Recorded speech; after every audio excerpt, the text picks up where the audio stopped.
Hello everyone, कैसे हैं आप सभी लोग। होप सारे लोग बढ़िया और शानदार होंगे। चलिए, हम लोग बात कर रहे थे about the issue of debenture, जिसके अंदर पार्ट 2 हमारे हो चुके हैं। आज हमारा पार्ट 3 रहेगा। पार्ट 1 में हमने बेसिक सारी बातें इशू ऑफ डिबेंचर के रिगार्डिंग सीखी थी, ठीक है। और हमने बात करी थी कि जो डिबेंचर है वो इशू होता है पार पर, प्रीमियम पर और डिस्काउंट पर, ठीक है। पेमेंट आने के दो तरीके, लमसम और इंस्टॉलमेंट, ठीक है बात। तो जब पैसा हमारा लमसम में आए तो किस तरीके से एंट्री होती है पार पे इशू करने की, किस तरीके से होती है एंट्री डिस्काउंट पे इशू करने की, किस तरीके से एंट्री होती है प्रीमियम पे इशू करने की, सारी बातें कर ली थी बच्चों। नाउ बात करें अगर पेमेंट आती है इंस्टॉलमेंट पे, अगर पेमेंट इंस्टॉलमेंट पे आती है तो किस तरीके से एंट्री होती है अगर हम इशू करें डिबेंचर एट पार, बात कर ली थी, सारी एंट्रीज के ऊपर बात कर ली।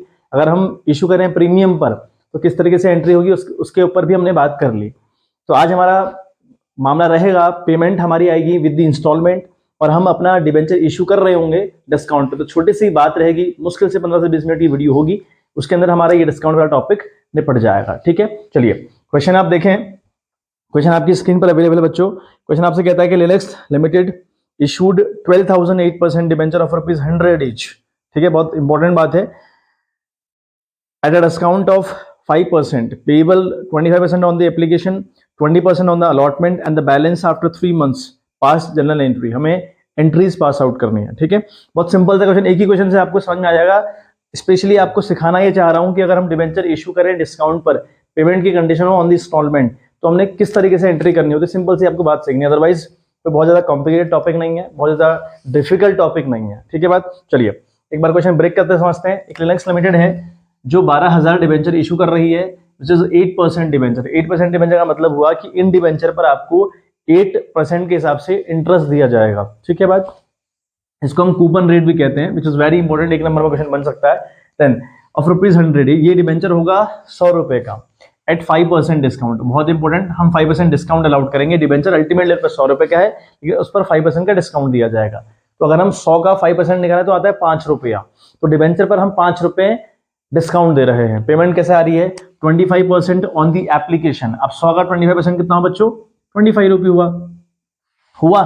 अब 100 का 20 आ रहा है ऑन दी अलॉटमेंट, ठीक है, ऑन दी अलॉटमेंट 20, लेकिन प्लस 5 यहां पर हमारा डिस्काउंट भी रहेगा, क्योंकि डिस्काउंट कहां पर इशू करना है या कहां पर डिस्काउंट दिखाना है ऐसा क्वेश्चन में गिवन नहीं है। और जब क्वेश्चन में गिवन नहीं होता, हम हमेशा डिस्काउंट को कंसिडर करते हैं at the time of allotment. आई बात समझ। तो यहाँ 20 + 5 करेंगे, 20% तो आना है इस फेस वैल्यू का, और 5 रुपए जो हमारा डिस्काउंट है वो भी आप यहीं पर अलाउड करेंगे, ठीक है बात। चलिए बात करें बैलेंस की, तो बैलेंस देखो कितना बचता है। हमारा जो डिबेंचर है वो है कितने का, अल्टीमेट लेवल पर 95 रुपये का है ना।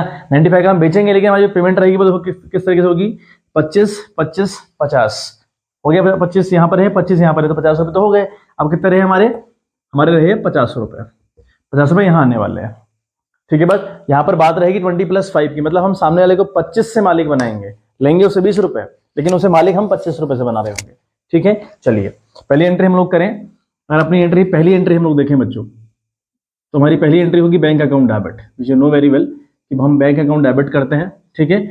अच्छा कितना रुपया भाई, हम 12,000 डिबेंचर इशू कर रहे हैं 12,000 डिबेंचर इशू, और कितने में कर रहे हैं, 25 रुपये में, है ना। विद दी एप्लीकेशन हमारा कितना आ रहा है, 25 रुपया, ठीक है। टू करेंगे हम debenture application, to debenture application, ठीक है बात। हम करेंगे टू डिबेंचर एप्लीकेशन अगेन। अब पैसा देखो कितना आता है, 12 पंजे 60 और 12 दूने 30, मतलब हमारा लमसम ही आ रहा है आपका 3 लाख रुपया, ठीक है। हमारा 12 पंजे 60 बदला 24 और 3 लाख रुपया हमारा आ रहा है, यहाँ पर आएगा 3 लाख रुपया। तो हम रिसीव कर रहे हैं बच्चों 3 लाख रुपया, ठीक है। तो being debenture application money receive, पहली एंट्री होगी। अगली एंट्री ट्रांसफर करने की करते हैं हम लोग, ठीक है। तो हम क्या लिखेंगे, हम लिखेंगे debenture application, debenture application account आपका डेबिट जाएगा विद ₹3 लाख, ठीक है बात।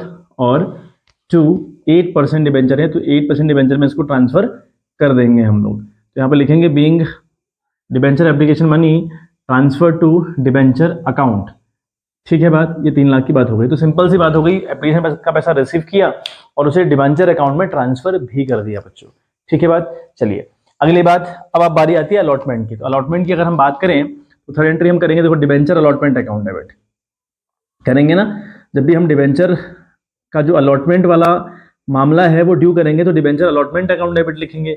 अगर हम ड्यू करेंगे, सपोजिंग अगर हम ड्यू करेंगे कॉल, तो डिबेंचर कॉल अकाउंट लिखेंगे, है ना। जैसे हम शेयर का मामला करते थे वही मामला यहाँ भी है आपका बच्चों, ठीक है।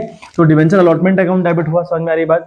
अच्छा, इशू करते वक्त आपको नुकसान हो रहा है, ये समझ में आ रहा है ना कि अगर हम डिस्काउंट पे इशू करें, सपोजिंग अगर हम डिस्काउंट पे इशू करें, है ना, तो डिस्काउंट पर इशू करने से कंपनी को कन्फर्म लॉस होगा। अब अगर लॉस होगा तो loss always goes to debit side, तो आपको लॉस डेबिट साइड डालना पड़ता है। तो यहाँ पर आप लिखें लॉस, ठीक है, या फिर ऑब्लिक डिस्काउंट भी लिख सकते हैं। तो मैं आपको प्रेफर करूंगा भैया, आपको एडवाइस करूंगा हमेशा लॉस लिखिए, ठीक है। लिखेंगे आप loss on issue of debenture, ठीक है।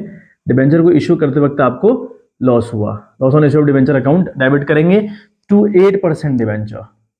ये तो बच्चों इसकी होगी एंट्री, ठीक है बात, ये इसकी होगी बच्चों एंट्री। बात सिंपल सी है कि इसकी ये वाली इस तरीके से हमने एंट्री करनी। अब अमाउंट कितना आएगा थोड़ा वो समझ लें। देखें, हमारे पास 12,000 डिबेंचर है बच्चों, हमारे पास 12,000 डिबेंचर है और वो रहेगा 20 रुपए का। उसकी जो कॉस्ट है ना, 20% पैसा आ रहा है फेस वैल्यू का, तो 20% तो हम ले लेंगे अलॉटमेंट का पैसा, ठीक है, यानी 20 रुपए यहां ले लेंगे और 12,000 डिबेंचर पर हमको 5 रुपए का नुकसान होगा, तो मेरी बात। अच्छा, सामने वाले को 12,000 इंटू 25 से हम लोग मालिक बनाएंगे, ये कहानी है। अल्टीमेट यहाँ पर 20 रुपए आने हैं, तो अब ये मत समझिएगा कि 15 + 5 आने हैं, ऐसा नहीं है। फेस वैल्यू का 20% आपके पास आ रहा है, तो 20 रुपए तो आ रहे हैं आपके, और हमें पता भाई डिस्काउंट की कहानी 5 रुपए की है, तो यहाँ कहीं ना कहीं कहानी 25 रुपए की है, ठीक है। 25 रुपए आएंगे नहीं आपके पास, मैं ये नहीं कह रहा हूँ कि 25 रुपए आ रहे हैं, मैं यहाँ पे कह रहा हूँ कि कहानी 25 की हो रही है।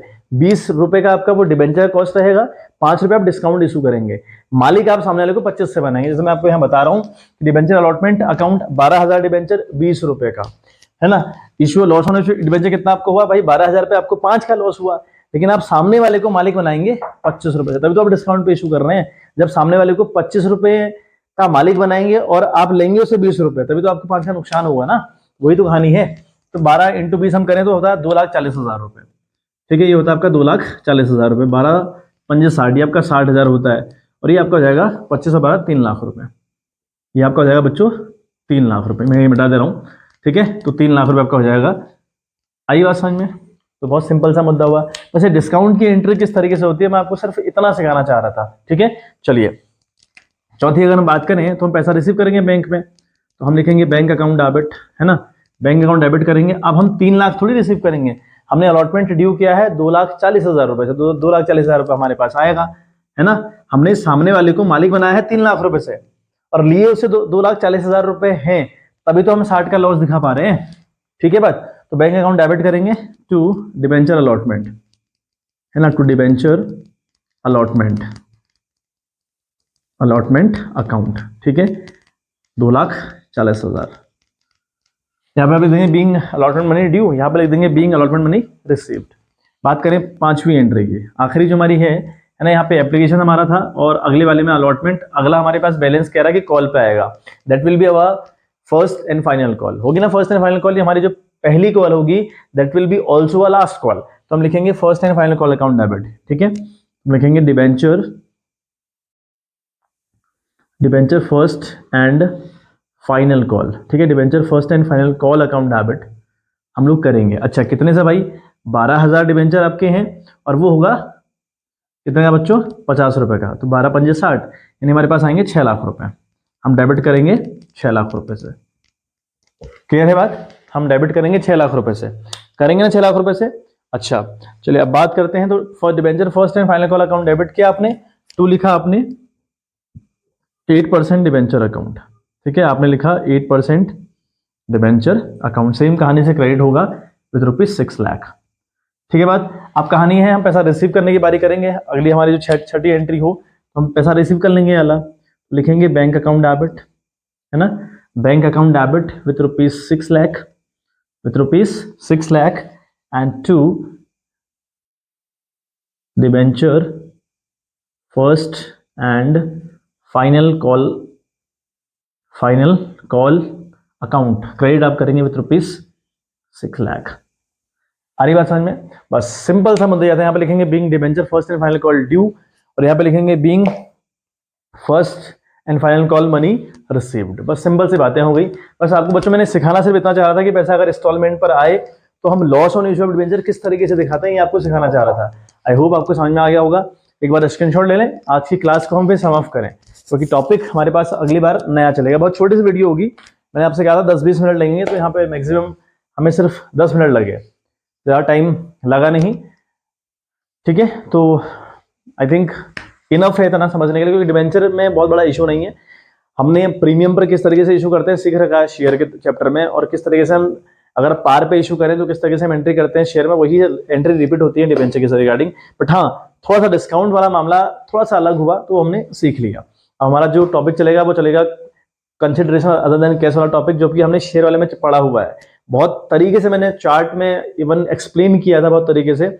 वही बात आपको दोबारा कल मैं रिवाइज करवाऊंगा, है ना। दोबारा पढ़ाने वाला तो कोई मुद्दा ही नहीं है, क्योंकि आपने वो शेयर वाली अगर वीडियोस अगर आप कंटिन्यूस देख रहे हैं तो आपने वहाँ पर कंसिडरेशन अदर देन कैश वाला टॉपिक पढ़ा होगा, वही टॉपिक कल रिपीट होगा, है ना। कुछ नया नहीं है, वही टॉपिक हम रिपीट करेंगे। ठीक बात। चलिए आज के लिए बच्चों इतना ही, मिलते हैं आपसे नेक्स्ट वीडियो, तब तक के लिए bye bye, have a good day.